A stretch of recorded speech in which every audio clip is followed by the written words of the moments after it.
chronological time, black and white time, seconds and minutes and hours and days and months. We all work off of calendars. One thing I love to do is wear a watch. I'm always wearing a watch because I want to know what time it is. And I'm a type A personality. I like to be there on time, and I like to make sure that I don't take too much time when I preach. So time is important to me. So that's Chronos time. It's measurable time. They even have an airline in Greece called Kronos Airlines because they claim to be the on-time airline. But there's also another notion of time called Kairos time. Kairos time, how do we describe it? It's Sabbath time. It's time without a watch. It's when you go to a concert and you're so enwrapped in the concert that time passes. It seems like 10 minutes and it's been over an hour. It's when you're watching a movie or a play, listening to music, as I said, or hopefully what my programs do to you. Sometimes people tell me, Father Cedric, it just seems like 5 minutes and your program's over. So you start to enter into another realm. We call it Sabbath time, where time isn't chronological, it's experiential.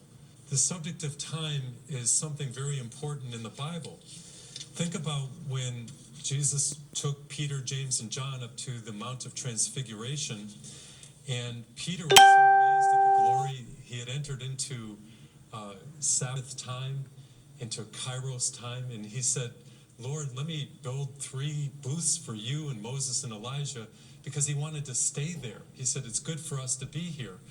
But as much as he wanted to stay there, he couldn't, because time was passing. He had been in Kairos time, but all of a sudden it was Chronos time, and they had to come down from the mountaintop. Same thing when you go on a retreat. Oftentimes you can get lost in the prayer and how good it is, and you're resting, and then you got to go back to reality, because time waits for no one. Unless you seize the day will seize you. I've noticed that time is simultaneous.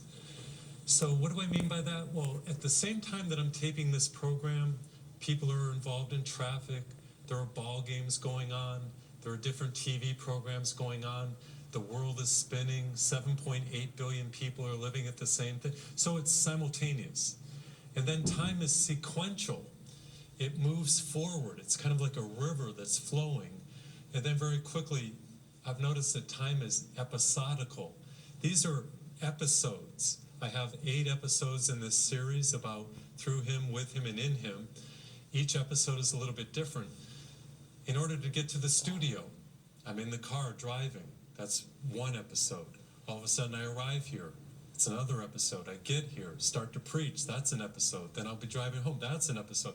Life is a sequence of different episodes. We're always doing something different, moving from place to place, doing this and doing that.